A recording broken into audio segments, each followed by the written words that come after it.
નમસ્તે વિદ્યાર્થી મિત્રો, આજે આપણે ધોરણ 8 પાઠ 2 પર્યાવરણીય પ્રદૂષણ એમાં આપણે આગળના બે પ્રદૂષણો વિશે આગળના વિડિયોમાં અભ્યાસ કર્યો. એમાં એક પાણીનું પ્રદૂષણ અને હવાનું પ્રદૂષણ. પ્રદૂષણ એટલે જે ખરાબ બાબત છે, જે વાતાવરણને દૂષિત કરે છે, પ્રદૂષકો જે પ્રદૂષણને ફેલાવે છે. હવે એવા પ્રદૂષણના મુખ્ય 4 પ્રકાર, એમાં આપણે બે પ્રકાર હવા અને પાણીનું પ્રદૂષણ એ કઈ રીતે થાય છે અને એનાથી બચવા માટે શું કરવું જોઈએ એના વિશે આપણે આગળના વિડિયોમાં અભ્યાસ કરી ચૂક્યા. હવે આ વિડિયોની અંદર આપણે જમીનનું પ્રદૂષણ કેવી રીતે થાય છે અને તેનાથી બચવા માટે શું કરી શકાય એના વિશે અભ્યાસ કરીશું. જમીનનું પ્રદૂષણ એટલે લેન્ડ પોલ્યુશન, ભૂમિનું પ્રદૂષણ. ભૂમિ અથવા તો જમીન, જેને આપણે અંગ્રેજીમાં લેન્ડ પોલ્યુશન કહીશું. જમીન કઈ રીતે પ્રદૂષિત થાય છે? આપણે પાણીનું પ્રદૂષણ અને હવાનું પ્રદૂષણ સાંભળ્યું. પાણી છે એમાં ગંદકી કરવાથી, કચરો ફેંકવાથી પાણી ગંદુ થાય એ આપણે સાંભળ્યું અને સમજી શકીએ છીએ. હવાનું પ્રદૂષણ તો હવામાં ધુમાડો ભળવાથી, ગંદી હવા ભળવાથી એ હવાનું પ્રદૂષણ થતું હોય છે. જમીનનું પ્રદૂષણ કેવી રીતે થાય? આપણને એમ થાય કે જમીન વળી કઈ રીતે પ્રદૂષિત થતી હશે, તો જમીનનું પણ પ્રદૂષણ થતું હોય છે. જમીનનું પ્રદૂષણ મુખ્યત્વે ઉદ્યોગોવાળા છે એ પોતાનું ગંદુ પાણી, ગંદો કચરો એ જમીન ઉપર ઠાલવે છે, એને કારણે જમીનનું પ્રદૂષણ થાય છે. જમીનનું પ્રદૂષણ થવાનું મુખ્ય કારણ ઉદ્યોગોવાળાનો કચરો એ જમીન ઉપર ઠાલવે અથવા તેનું પાણી છે જમીન ઉપર છોડે, એને કારણે જમીન છે પ્રદૂષિત થતી હોય છે.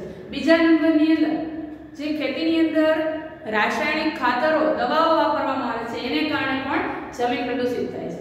ત્રીજા નંબરની અંદર એક તો ઉદ્યોગોવાળા, બીજા નંબરમાં ખેતરો, એમાં વધારે પડતી દવા અને રાસાયણિક ખાતરો નાખવાથી જમીન પ્રદૂષિત થાય છે. અને ત્રીજા નંબરની અંદર કચરો, લોકો હોસ્પિટલ વાળા કે લોકો એ કચરો છે એ જમીન ઉપર છોડે છે, એને કારણે એ જમીન છે પ્રદૂષિત થાય છે. આ બધા કારણે મુખ્યત્વે જમીન પ્રદૂષિત થાય છે. એ સિવાય આપણે ગંદકી કરીએ, આપણે ઘરનો રોજબરોજનો કચરો, ઉદ્યોગ ધંધાનો જે પણ કચરો એ બધું આપણે જમીન ઉપર છોડીએ, એને કારણે પ્લાસ્ટિકનો કચરો એ બધાને કારણે પણ આપણી જમીન છે પ્રદૂષિત થતી હોય છે. હવે જમીન પ્રદૂષિત થવાના મુખ્ય કારણો એમાં આપણે પહેલું જોઈએ ઉદ્યોગો.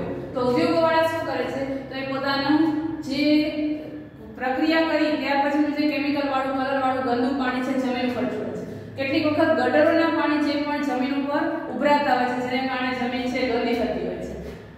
આ રીતે ઉદ્યોગોવાળા અને ગટરોની ગંદકીથી જમીન છે પ્રદૂષિત થાય છે. હવે જ્યારે ઉદ્યોગોવાળા છે ને ઉદ્યોગોની મંજૂરી મેળવવાની હોય છે, એના માટે જમીન મેળવવાની હોય છે, ત્યારે જેટલી જોઈએ એનાથી વધારે જમીન મેળવે છે, વધારે જમીન માટેની મંજૂરી માંગે છે. અને વધારે જમીન મેળવે છે ત્યારે એમાં ઘણી વખત ખેતીલાયક જમીન છે એ પણ એને મળી જતી હોય છે. હવે ખેતીલાયક જમીન છે એના ભાવ ઊંચા આવતા હોય તો એ ખેડૂતો છે ખેતી કરવાને બદલે એ જમીનને ઉદ્યોગોવાળાને પણ વેચી દેતા હોય છે. હવે ઉદ્યોગો માટે એ જમીન વાપરવામાં આવે એટલે એની ખેતીલાયક જમીન છે ઓછી થાય છે.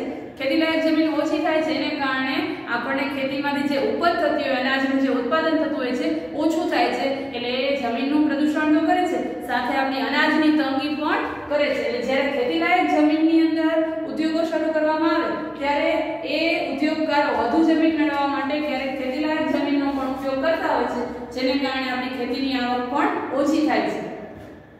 એ સિવાય ઘન કચરો, તો જે પણ આપણે કચરો ઘન સ્વરૂપે જે બહાર જમીન ઉપર છોડે છે એ પણ જમીનની અંદર ફસાય છે, એને કારણે પણ જમીનનું પ્રદૂષણ થાય છે. કેટલીક વખત આવો ઘન કચરો છે, પ્લાસ્ટિક વગેરેના કચરા છે એ ખેતરોની અંદર ભરાઈ જાય છે, તો ખેતરોના પાકને પણ એ નુકસાન કરે છે. એટલે એવો ઘન કચરો છે એ પણ જમીનને પ્રદૂષિત કરે છે. જેમાં પ્લાસ્ટિક છે સૌથી મેઇન પ્રદૂષણ છે, તો એ પોલિથીન એટલે કે પ્લાસ્ટિક. પ્લાસ્ટિકનો કચરો એવો છે કે જેને આપણે નાશ કરી શકતા નથી. આજનો સમય એવો છે કે પ્લાસ્ટિક વગર કદાચ આપણે આપણું જીવન, આપણા દિવસની કલ્પના કરવી હોય તો એ મુશ્કેલ છે, કારણ કે સવારથી લઈને રાત સુધીની આપણા વાપરવામાં આવતી મોટા ભાગની વસ્તુઓ છે પ્લાસ્ટિકની હોય છે. હવે એ પ્લાસ્ટિકની વસ્તુઓ જ્યારે આપણે વાપરીએ છીએ ત્યારે એ વપરાયા પછી એનો જે વેસ્ટ વધે છે, એનો જે ભંગાર વધે છે, બધી જ વસ્તુઓ છે એ પ્લાસ્ટિકના કચરા સ્વરૂપે આમ તેમ ગમે ત્યાં ફેંકાતી હોય છે. અને એને કારણે એ પ્લાસ્ટિકનો કચરો છે જમીનને પ્રદૂષિત કરે છે. મોટા ભાગે આપણે પ્લાસ્ટિકના ઝબલા, પ્લાસ્ટિકની બેગો, પોલિથીન બેગની અંદર કોઈ પણ વસ્તુઓ ખરીદીને લાવીએ છીએ. હવે પ્લાસ્ટિકની બેગમાં લાવેલી વસ્તુઓ છે એનું જે પ્લાસ્ટિક છે એ આપણે ફેંકી દઈએ છીએ, અને એ પ્લાસ્ટિક છે એને ક્યારેય પણ આપણે નાશ કરી શકતા નથી. એને વારંવાર બાળવામાં આવે કે દાટવામાં આવે, ફરીથી પાછું એ પ્લાસ્ટિક છે એ કોઈને કોઈ સ્વરૂપે મળી આવે છે, એનો સંપૂર્ણ નાશ થતો નથી. સળગાવવામાં આવે ત્યારે એ જમીનને પણ એ પ્રદૂષિત કરે છે અને એની આસપાસના વાતાવરણને પણ એ ખરાબ ધુમાડાથી પ્રદૂષિત કરે. એટલે પ્લાસ્ટિક છે એ પર્યાવરણને બગાડવામાં, જમીનને બગાડવામાં સૌથી મોટો ફાળો આપે છે. પરંતુ આજે આપણા બધાની લાઈફસ્ટાઈલ એવી થઈ ગઈ છે કે પ્લાસ્ટિક વગર આપણે આપણું જીવન ચલાવવું હોય તો એ ઘણું બધું અઘરું થઈ ગયું છે. બધા જ પ્રકારની વસ્તુ, આપણા ખાદ્ય પદાર્થથી લઈને બધા જ પ્રકારની વસ્તુઓ છે એ આપણે પ્લાસ્ટિક પેકિંગમાં મેળવીએ છીએ અને એ પ્લાસ્ટિક બેગ છે એ જે પ્લાસ્ટિકનો કચરો છે એને આપણે રોજબરોજ બહાર ફેંકીએ છીએ અને નગરપાલિકાઓ દ્વારા કે કોઈ પણ સત્તાવાળાઓ છે એનો નિકાલ કરવાનો પ્રયત્ન કરે છે, પરંતુ પ્લાસ્ટિક છે ને આપણે સાવ સંપૂર્ણ નાશ કરી શકતા નથી. એટલે જ્યાં પણ એ જમીનની અંદર કોઈ પણ સ્વરૂપે સંગ્રહ થાય છે તો ત્યાંની જમીનને બગાડે છે. હવે શહેરી કચરો, ગામડાની અંદર કચરો છે એ કદાચ છાણ, માટી વગેરે એવા પ્રકારના કચરા હોઈ શકે, પરંતુ શહેરી કચરામાં તો મોટે ભાગે પ્લાસ્ટિકની વસ્તુઓ, પ્લાસ્ટિકના કોઈ પણ ખાલી પદાર્થો, ખોખા, પ્લાસ્ટિકનો ભંગાર, રાસાયણિક વસ્તુઓ, કોઈ પણ કલર કેમિકલ્સ વગેરેના ખાલી ડબ્બા વગેરે વસ્તુઓ છે એ બધું શહેરી કચરાની અંદર જોવા મળતું હોય છે. હવે આમાં મોટા ભાગનો કચરો એવો હોય છે કે જે પ્લાસ્ટિકનો હોય છે, જેને આપણે નાશ કરી શકતા નથી અને એને જ્યાં પણ બાળવામાં કે દાટવામાં આવે ત્યાંની જમીનને ખરાબ કરે છે. હવે આ બધા કચરાઓ છે એ જમીનની અંદર ફસાય છે અને ખેતીના પાકને પણ નુકસાન કરે છે. હવે જ્યારે ગટરનું પાણી કે કોઈ ઉદ્યોગોનું કેમિકલ વાળું પાણી છે એ જમીન ઉપર છોડવામાં આવે છે તો ઘણી વખત એ જમીન ઉપર છોડાયેલા પાણી એ નજીકના રહેલા નદી કે નાલાની અંદર પણ ભેગા થતા હોય છે અને એને કારણે એ પાણી જો ખેતરની અંદર પહોંચાડવામાં આવતું હોય તો એ પાણીથી જે અનાજ પાકે છે એ અનાજ એ ગટરના કે કેમિકલ વાળા પાણીથી પાકેલા અનાજ હોય તો એ અનાજ, શાકભાજી ખાવાથી લોકો સાજા થવાને બદલે બીમાર પડતા હોય છે. એવું ઘણી બધી વખત થતું હોય છે. હવે ગટરના પાણીથી કે આવા કેમિકલ વાળા પાણીથી જે શાકભાજી ઉગે છે કે અનાજ ઉગે છે એનાથી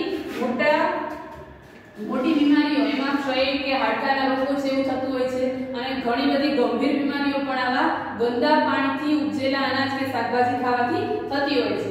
એટલે ગટરોના કે જે ઉદ્યોગોના પાણી છે એને નિકાલ કરવાની વ્યવસ્થા છે એ યોગ્ય હોવી જોઈએ. એ યોગ્ય ન હોય તેને કારણે જમીન પણ પ્રદૂષિત થાય છે અને જમીનમાં ઉગેલું અનાજ કે શાકભાજી છે પણ પ્રદૂષણ વાળું હોય છે, જે ખાવાથી લોકો બીમારીનો ભોગ બનતા હોય છે.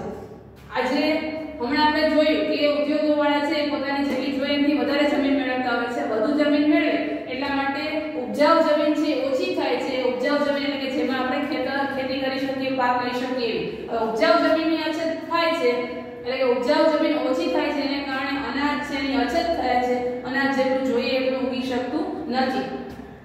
અનાજની અછત થાય એને કારણે મોંઘવારી વધે છે, વસ્તુઓ છે બજારમાં મળી શકતી નથી. મધ્યમ વર્ગના લોકોને વસ્તુઓ મેળવવી હોય તો એ ખૂબ ઊંચી કિંમત ચૂકવી શકતા નથી. એટલે ઘણી બધી મુશ્કેલીઓ આ ઉપજાઉ જમીન ઓછી થવાથી થાય છે. ઉપજાઉ જમીન ઓછી થવાનું કારણ છે ઉદ્યોગો વાળા વધુ જમીન મેળવે છે.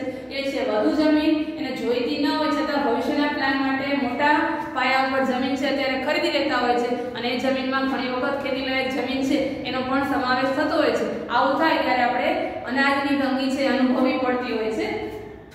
હવે ખેતીની અંદર હમણાં આપણે જોયું કે જમીનને બગાડવામાં એ ઉદ્યોગવાળાનો મોટો ફાળો છે. બીજા નંબરની અંદર ખેતરો, એની અંદર જે રાસાયણિક ખાતર કે જંતુનાશક દવાઓ વાપરવામાં આવે છે એનો ઉપયોગ પણ એ લોકો લિમિટ કરતા વધારે કરતા હોય છે. વધુ પાક મેળવવાની લાઈની અંદર વધુ પાક મેળવવાની ઈચ્છાને કારણે એ લોકો જમીનની અંદર વધુને વધુ પ્રમાણમાં દવાઓ નાખતા હોય છે, રાસાયણિક ખાતરો નાખતા હોય છે. હવે રાસાયણિક ખાતર કે જંતુનાશક દવાઓના ઉપયોગથી કદાચ એક વખત કે બે વખત પાક સારો થતો હોય છે, પરંતુ ત્યાર પછી એ જમીનની અંદર જે ફળદ્રુપતા છે એ ફળદ્રુપતા ઓછી થતી જાય છે અને એને કારણે એ જમીન છે એની અંદર જે સારા તત્વો છે, સારા સૂક્ષ્મ જીવાણુ કે જે ખેતીને ફાયદો કરતા હોય છે, જમીનને ઉપજાઉ બનાવતા હોય છે, એ ઉપજાઉ જીવાણુઓનો પણ એ નાશ થતો હોય છે અને ખેતી છે એ લાંબા ગાળે છે બંધ થઈ જાય અથવા તો ખૂબ જ ઓછો પાક થાય એવી પરિસ્થિતિ સર્જાય. જેનું કારણ છે આ રાસાયણિક ખાતરો અને દવાઓનો વધુ પડતો ઉપયોગ. એક બે વર્ષ એવી સિઝન પણ આવે કે જેને કારણે પાક ખૂબ થાય, પરંતુ ત્યાર પછી એ જમીનની ફળદ્રુપતા જેનો સાવ નાશ થતો હોય છે. એટલે આ ઉપજાઉ જમીનની ઓછું થવાથી અનાજની અછત થાય છે અને સૂક્ષ્મ જીવાણુઓ જે ખેતીને ઉપયોગી હોય છે એ રાસાયણિક ખાતર કે દવાના ઉપયોગથી સૂક્ષ્મ જીવાણુઓનો પણ નાશ થાય છે, જેને કારણે જમીન છે એ ધીમે ધીમે કરતા એ ફળદ્રુપ જમીન છે એ બંજર જમીન થતી જતી હોય છે.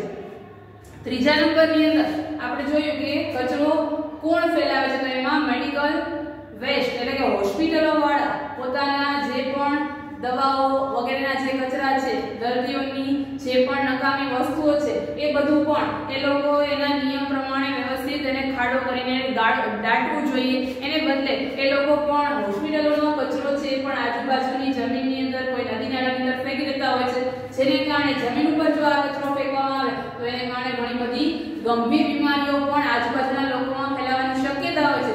છતાં એના માટે કોઈ યોગ્ય પગલાં લેવાતા હોતા નથી. માટે એ મેડિકલ વેસ્ટ છે એને પણ આમ તેમ ફેંકી દેવાતો હોય છે, જે પણ જમીનને ખૂબ જ પ્રમાણમાં પ્રદૂષિત કરે છે. એટલે આ હોસ્પિટલનો જે વેસ્ટ છે એનો યોગ્ય નિકાલ થવો જોઈએ, એને બાળી કે દાટી દેવામાં આવવો જોઈએ. એની બદલે એને જ્યાં ત્યાં ફેંકી દેવામાં આવે છે, એ પણ આપણી જમીનને ખૂબ પ્રદૂષિત કરે છે. એ સિવાય આપણે જ્યાં પણ ફરવા જઈએ કે જ્યાં પણ પિકનિક પર કે જ્યાં પણ બહાર જતા હોય ત્યારે આપણે પણ આપણા નાસ્તાના ખાણીપીણીના જે પણ કચરાઓ છે એને પણ આપણે રોડ ઉપર ફેંકતા હોય છે, જેને કારણે પણ ગંદકી થતી હોય છે, જમીન પ્રદૂષિત થતી હોય છે. આપણા વેફર્સના વગેરેના નાસ્તાના પેકેટો, બિસ્કિટની બોટલોના કચરા, આ બધું પણ જમીનને પ્રદૂષિત કરે છે.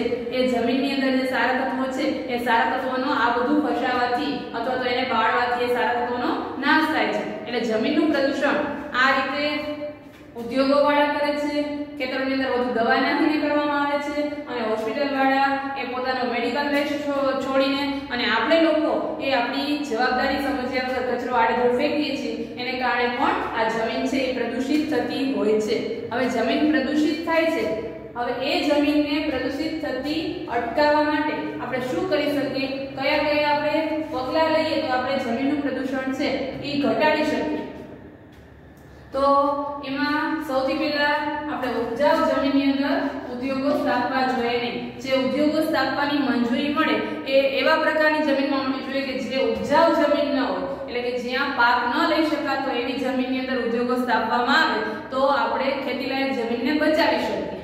ત્યાર પછી આપણે પર્યાવરણનું જતન કરવું જોઈએ. જમીનનું પ્રદૂષણ અટકાવવા માટે આપણે આપણી આસપાસનું જે વાતાવરણ છે, આપણી આસપાસ રહેલું જે સ્વચ્છ પર્યાવરણ છે એને આપણે જાળવવું જોઈએ. એમાં આપણે કોઈ પણ પ્રકારનો કચરો ફેંકી અને આપણે ગંદકી ન કરવી જોઈએ અને આપણે જમીનને પ્રદૂષિત ન કરવી જોઈએ.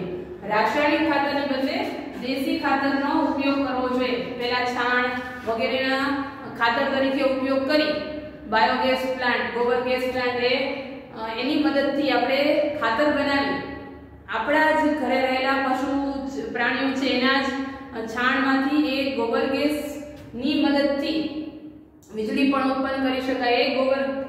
એ છાણ મૂત્ર છે એનો આપણે ખાતર તરીકે ઉપયોગ કરીએ તો દેશી ખાતર છે જે પાકને નુકસાન કરતું નથી અને ખેતીની જે ફળદ્રુપતા છે, જમીનની ફળદ્રુપતા છે ટકાવી રાખે છે. તો એ રાસાયણિક ખાતરની બદલે આપણે દેશી ખાતરોનો ઉપયોગ કરવો જોઈએ, જે ખર્ચાળ પણ નથી અને જે જમીનને પણ નુકસાન કરતા નથી. ત્યાર પછી જંતુનાશક દવાઓનો ઉપયોગ બને એટલો ઓછો કરવો જોઈએ. જેટલી પણ પ્લાસ્ટિકની વસ્તુઓ છે એમાંથી જેટલી રિસાયકલ થઈ શકે, ફરી ફરીને ઉત્પાદન થઈ શકે, એને બાળીને ગાળીને એનો કોઈ પણ પ્રકાર એનો લિક્વિડ બનાવીને એમાંથી પાછી નવી વસ્તુઓ બનાવવા, જેટલું નવું પ્લાસ્ટિક આપણે ઓછું બનાવીશું એટલું આપણે પ્રદૂષણ છે બચાવી શકશું. એટલે રિસાયકલ વધુને વધુ કરવામાં આવે અને જે કચરો છે એમાંથી પણ પ્લાસ્ટિકનો કચરો વધુને વધુ રિસાયકલ કરી એમાંથી નવી નવી વસ્તુઓ બનાવવામાં આવે તો આપણે પ્લાસ્ટિકના પ્રદૂષણથી બચી શકીએ. આપણા પરંપરાગત સ્ત્રોતો છે એનો ઉપયોગ કરવો જોઈએ. જે આપણે સોલાર ઉર્જા છે એ વાપરીએ, સૂર્યનો તડકો છે એનો ઉપયોગ કરવામાં આવે, દરિયાના પાણી છે એની મદદથી પણ વીજળી ઉત્પન્ન કરવામાં તો આપણે એટલી નવી વીજળી ઉત્પન્ન કરવા માટે પાણીનો બચાવ કરી શકીએ, જેને કારણે આપણું પાણી બચશે તો આપણે ભવિષ્યના વર્ષોની અંદર જે પાણીની સમસ્યાઓ છે એને અટકાવી શકીશું. એટલે જે આપણા પરંપરાગત સ્ત્રોતો છે એનો આપણે ઉપયોગ કરીએ અને જેને કારણે આપણે પ્રદૂષણ ઓછું થાય એવા પ્રકારના કાર્યો કરી શકીએ. નવી નવી ટેકનોલોજી, નવી નવી એવી પદ્ધતિઓ શોધાય છે કે જેને કારણે આપણે પ્રદૂષણ બચાવી શકીએ. જેમાં ખેતરની અંદર એક ટપક સિંચાઈ પદ્ધતિ, જેમાં આપણે પાણીનો બગાડ કર્યા વગર ખેતીને પાણી પૂરું પાડી શકીએ. ટીપે ટીપે પાણી છે પૂરું પાડવામાં તો એ મોટા પ્રમાણમાં પાણીનો બગાડ ન થાય તો એવી સિંચાઈ પદ્ધતિનો ઉપયોગ કરી શકાય. એ સિવાય ખાતર તરીકે લીલો પડવાશ, જે પણ આપણું વેસ્ટ હોય, જે અનાજ ખેતરની અંદર ઘાસ વગેરે ઉગેલું છે, નદી તળાવની જે સેવાળ તરીકે જે પણ નકામી વસ્તુઓ છે એનો આપણે પાછો ખાતર તરીકે ઉપયોગ કરી શકીએ. એ નીંદણમાં આપણે અમુક છોડ કાઢી નાખેલા હોય તો એ છોડનો પણ આપણે ખાતર તરીકે ઉપયોગ કરી શકીએ. એવી નવી ટેકનોલોજીનો ઉપયોગ કરી અને આપણે વધુને વધુ જમીન છે એને બચાવવા માટેના પ્રયત્ન કરી શકીએ. એટલે કે જમીનનું પ્રદૂષણ છે એ આપણે ઓછું કરી શકીએ. પ્લાસ્ટિકના કચરાનો, પ્લાસ્ટિકની વસ્તુનો જેટલા પ્રમાણમાં ઓછો ઉપયોગ કરવામાં આવે, જંતુનાશક દવાઓ, રાસાયણિક ખાતરો વગેરેનો જેટલો ઓછો ઉપયોગ કરીશું એટલા પ્રમાણમાં આપણે જમીન છે એને બગડતી અટકાવી શકીશું. એટલે માત્ર ઉદ્યોગોવાળા કે ખેતરમાં નાખેલી દવાઓ છે એ જમીનને પ્રદૂષિત કરે છે એવું નથી. આપણે પણ આપણી રોજિંદી લાઈફની અંદર પ્લાસ્ટિકનો વધુ પ્રમાણમાં ઉપયોગ કરી અને આપણે જમીનને પ્રદૂષિત કરીએ છીએ. એ ન કરવું હોય તો એનાથી બચવા માટેના જે ઉપાયો છે એ આપણે અમલમાં લેવા જોઈએ. પ્લાસ્ટિક બેગની બદલે આપણે આપણા ઘરેથી કોઈ કાપડની કે બીજી અન્ય કોઈ બેગ છે એનો ઉપયોગ કરીએ. જ્યારે આપણે ખરીદી કરવા જઈએ ત્યારે પ્લાસ્ટિક જબલા છે એનો ઉપયોગ ગવર્મેન્ટ કે મ્યુનિસિપાલિટીના પ્રતિબંધ હોય કે ન હોય છતાં આપણે આપણી ફરજ સમજી અને આપણે પ્લાસ્ટિકના કચરાનો વધારે પડતો ભરાવો થાય, આપણા તરફથી પણ એમાં એનો ફાળો આવે, આપણે પણ પ્લાસ્ટિકના જબલા વગેરેને આપણે કચરાની અંદર ફેંકીએ એવું ન કરવાને બદલે આપણે આપણી વસ્તુઓ ઘરેથી લઈ જઈએ, બેગ કેવું, અને એને કારણે આપણે પ્લાસ્ટિકના કચરાને ઓછો કરીએ તો આપણે પ્લાસ્ટિકના પ્રદૂષણથી બચીએ અને પ્લાસ્ટિકનું પ્રદૂષણ ઓછું થશે તો એ જમીનના પ્રદૂષણને ઓછા કરવામાં પણ ફાળો આપશે. જ્યાં ત્યાં નાસ્તો કરી અને નાસ્તાના કચરાઓ છે એ પણ આપણે ફેંકીએ નહીં. બને ત્યાં સુધી આપણે ઘરેથી આપણો પોતાનો નાસ્તો આપણા પોતાના ડબ્બાની અંદર લઈ જઈએ તો આપણે પ્લાસ્ટિકના કચરા, કોથળીઓ વગેરે ફેંકવું ન પડે. પાણીની બોટલ પણ એ બિસ્લેરીની બદલે આપણા ઘરેથી શુદ્ધ ભરેલું પાણી હોય તો એ બિસ્લેરીના કચરા પણ આપણે ન કરવા પડે. એટલે આ જે પ્રકારની જમીનનું પ્રદૂષણથી બચવાના ઉપાયો છે એ ઉપાયો આપણે અમલમાં મૂકીને આપણે જમીનના પ્રદૂષણથી આપણે આપણી આસપાસના પર્યાવરણને, વાતાવરણને સ્વચ્છ રાખી શકીશું અને જમીનનું પ્રદૂષણ છે એ ઓછું કરી શકીશું. આ આપણે જમીનનું પ્રદૂષણ એટલે શું અને એનાથી બચવાના ઉપાયો વિશે સમજીએ. હવે આગળના પ્રદૂષણ વિશેની વાત છે એ આપણે પછીના વિડીયોની અંદર કરીશું.